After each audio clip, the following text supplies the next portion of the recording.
Hey everybody, ChristopherOdd here. Welcome back to Mass Effect 3. So I'm starting to get a little bit overwhelmed by the amount of things that we have. Most of it is have to do, I should say.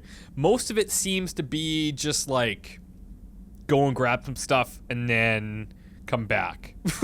Like that's pretty much most of it.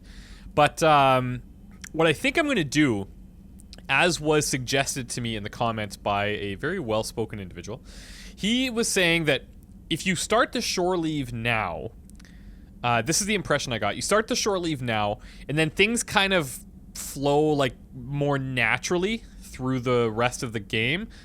But the way that I understood it is that you do the shore leave, but there's multiple sections of just this shore leave part, but then you should leave a certain part of the Citadel DLC until the very end. So I hope I understood that right, and perhaps you guys can let me know in the comments on this video. But I am going to start the shore leave, and in order to do that, we need to bring the Normandy to the Citadel and visit Admiral Anderson's apartment. So let's do it. And we'll get that started because apparently it just makes more sense, like, because right now the mood is kind of light. Like, it's nothing, it's not like super heavy yet. It's pretty heavy, but it's not like crazy. So if the, if visiting Anderson's apartment and starting the Citadel DLC is a light thing, then that's kind of what we'll do. Personal apartment. Is this Anderson's apartment? I'm guessing it must be.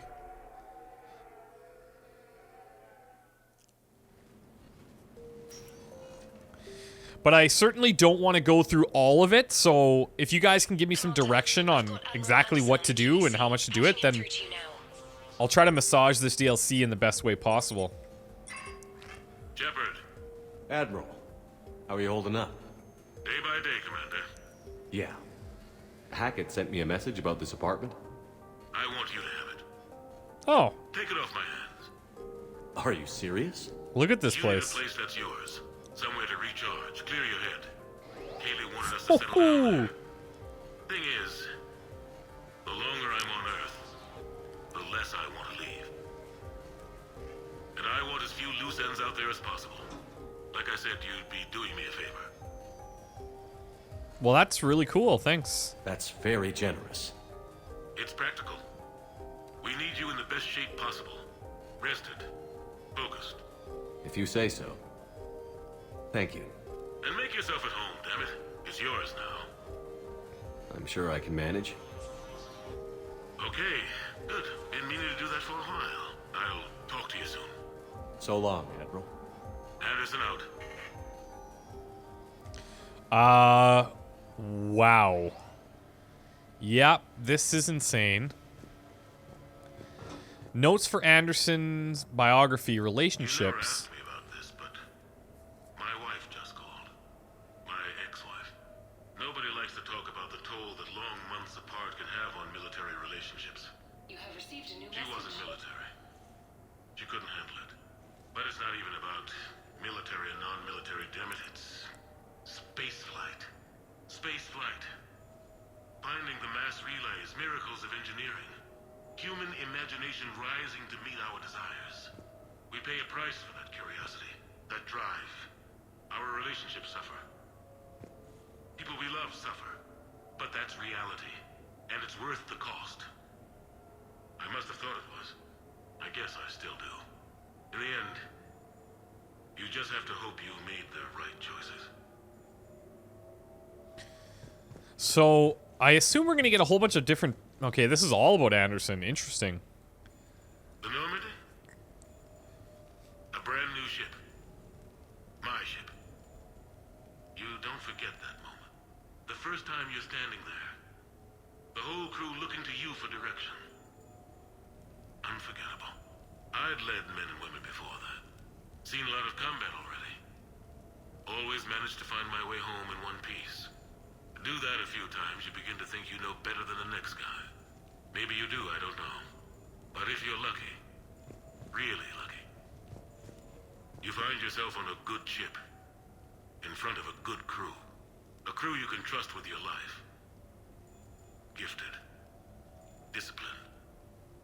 Brave. set sail into the endless black ocean.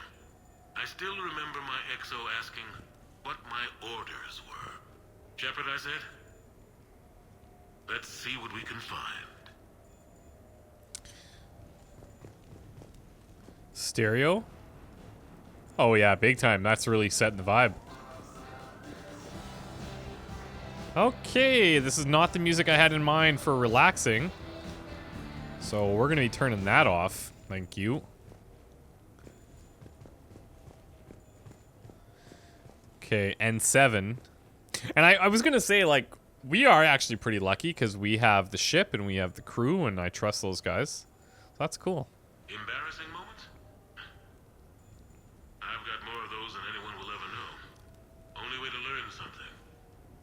But if I had to pick one to share, I had just gotten promoted to N7. Full of myself, king of the castle.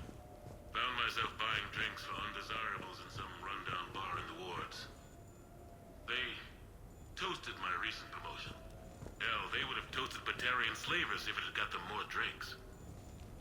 About the time my money ran out, my new friends turned on me. I was outnumbered. Things didn't look good. My plan to get out of there involved lots of punching. Well, that worked for a while. Then a table hit me. Or I fell down. When I came to, I saw a Solarian putting the rest of the troublemakers down. A Solarian? That's embarrassing. Moved like a damn cat, I swear. When everybody was out cold. Or running. He walked over and helped me up. N7, he asked. Yes, sir, I replied. He looked over my collection of unconscious friends, nodding. Not bad, human, he said. Then he walked away. I had met my first Spectre. That's Learned awesome. an important lesson that day. No matter how good you think you are, there's always somebody quicker, faster, and a hell of a lot smarter than you just around the corner. That little lesson's kept me alive more than once since then. You hear that phrase a lot in life. Like there's always somebody better or better at this, better at that. But you kind of wonder, like, is that, like, there's got to be that one person that is, like, legitimately the best at something. Right? Like, isn't there that guy? Maybe you'd have to measure it on things that are, there's not a lot of variations. It'd have to be something like very specific. It's like you're just the best at it or you're not. I don't know. Okay, that's better.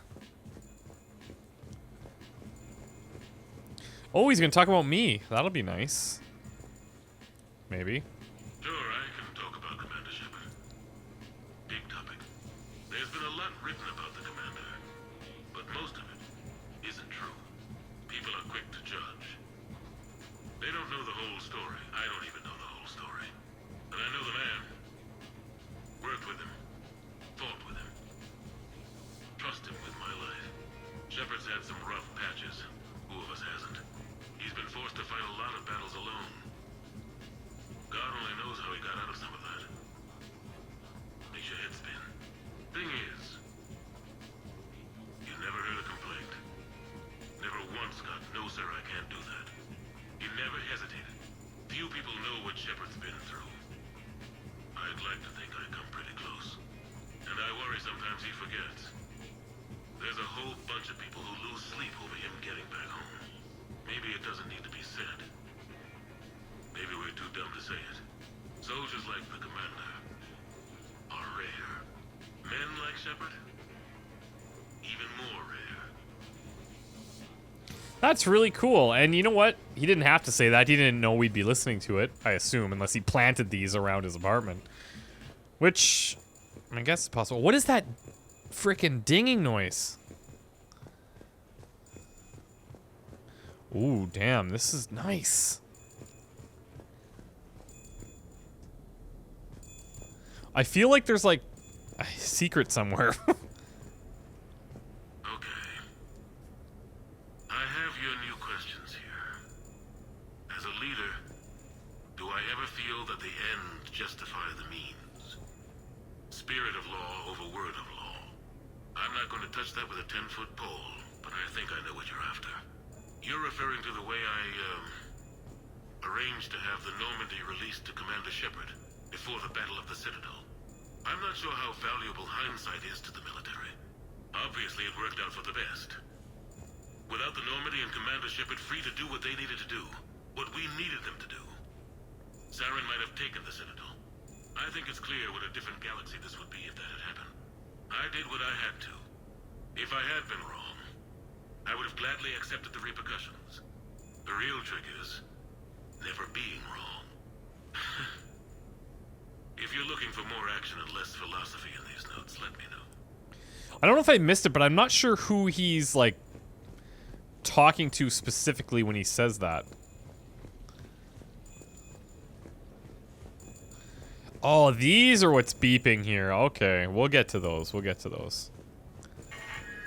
A few months ago, I had a chance Oh, this could be to it. sit down with one of Earth's most decorated soldiers, Kalisa Al-Jalani. David Anderson.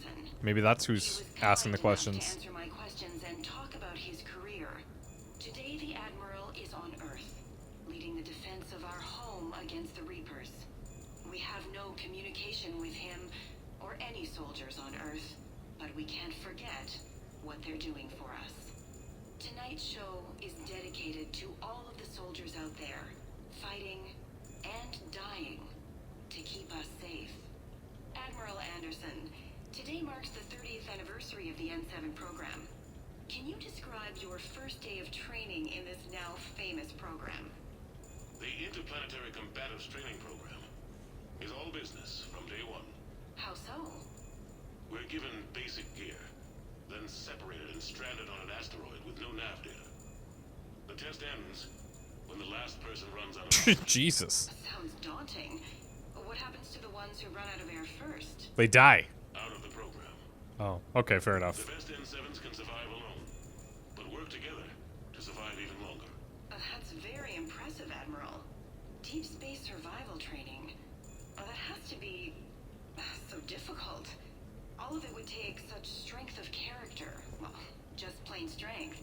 But then you seem like a strong person. I'm sorry. Is there a question? No. Does the program make the man, or do you think you were born for this? It's a bit of both, I suppose.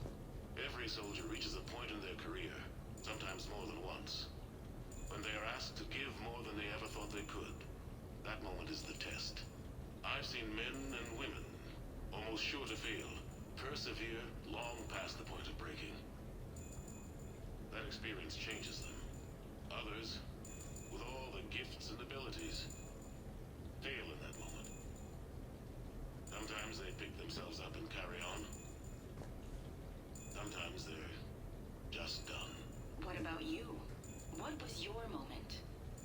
I've had a few, none of which I'd like to share. But I think the toughest tests are still ahead of me. What makes you say that? Call it a hunch. Soldier's intuition? Something like that. Do you trust your intuition? I mean, do you follow your heart over your mind? Well, it depends on the day. No, I suppose if I were to be honest, I do trust my instincts. The problem is, war isn't orderly. And the enemy is never predictable. Even the most experienced veteran is going to find themselves in situations they haven't trained for. In those instances, and there's more than I'd like to admit, your instincts are the only thing keeping you alive. That, and the men and women you're fighting beside. But soldiers are only as good as their leader. Isn't that true? Yeah. A good leader can make an okay squad great. A bad leader, well, war tends to make examples of them. What makes a good leader then? A good leader is someone who values the life of his men over the success of the mission, but understands that sometimes the cost of failing a mission is higher than the cost of Ooh, losing those well men. said. That's a terrible line to have to walk. Yes, it is. But war is a terrible thing.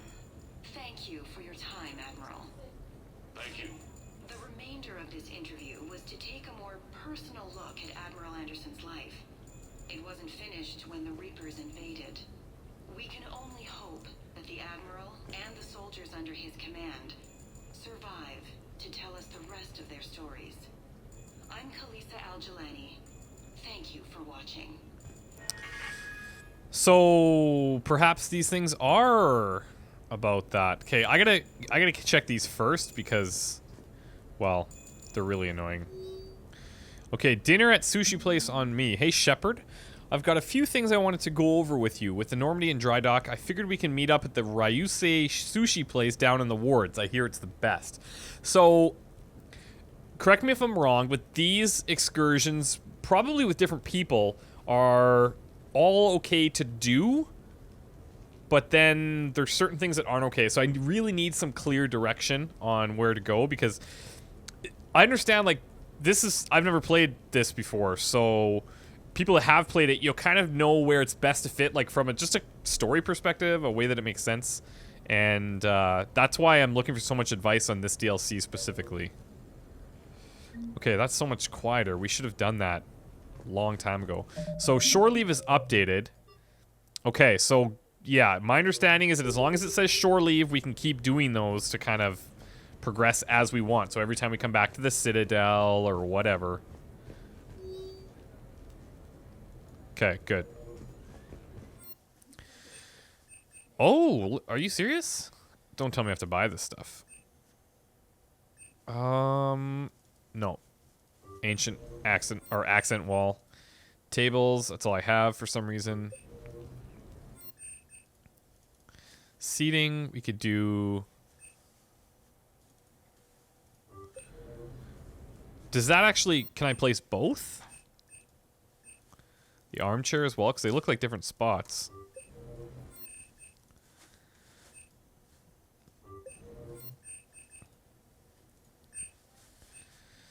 Bedding I don't think we have a choice here. And I don't know if these can change at some point. That's really strange. No, it's fine. I got a few minutes. First contact war? Yeah. I was there. I want to see how much range we can get. Oh, none. Okay. So we do have to stay. No, it's fine. I got a few minutes. First contact war? Yeah. I was there. My first real combat. First for a lot of us. I remember one night early in the war. Strapped to my seat as our transport approached the LZ. Everyone was dead silent. Just the sound of breathing. Good men. I trained with all of them. We were always joking and horsing around, but not this time. Just the rattle of the shuttle. And that heavy breathing. Everyone was thinking the same thing. We're off to fight alien invaders. Aliens. Think about that. We all grew up wondering what was out there. If we were alone in the universe. Now we knew.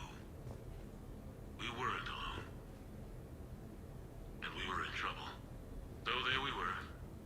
About to face an enemy as different and unknown as we could imagine. I knew I had to say something, keep the men relaxed. So I turned to the soldier beside me, Hendricks, I think, and asked him how his mother was doing. Fine, he said. Why? Because I heard your mama so ugly the Marines thought she was a Turian. Almost shot her. I got a few smiles. Then Hendricks turned to me and said, Hell, Anderson, I heard it was a picture of your mama that started this goddamn war in the first place. Scared the Turians shitless. Everyone had a good laugh at that. And the boys fought great that night. Sometimes that's all it takes. A joke, a pat on the back. Just a little reminder that everything's gonna be okay. He's really well spoken. I like that. I've always respected Anderson a lot.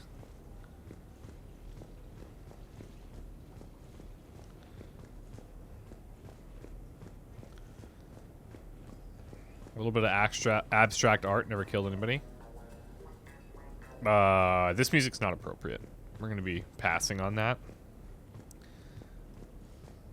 I just want to do a quick scope out here and see. So we have two more things in there. And then we have another one in here. Nice, nice bathroom. Whoa, whoa, whoa. Bringing out our guns. Multiple... Oh, cool. Oh, cool. Armor locker, weapons bench. That's cool.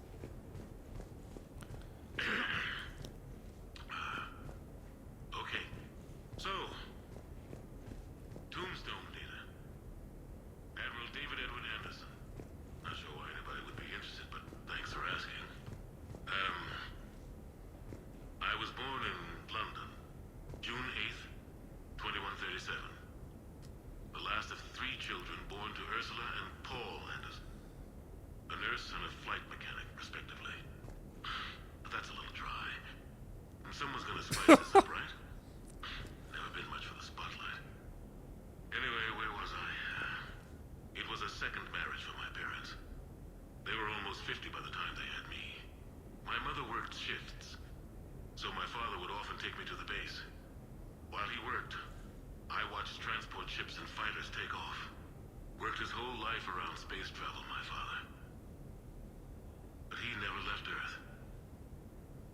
Not for a day. He was a good man. But that's just a side note. Don't put that in. Who is it, Kaylee? Yes. Oh, Kaylee. I Okay. hope this is what you're after. I'll get to the more interesting N7 stuff next time.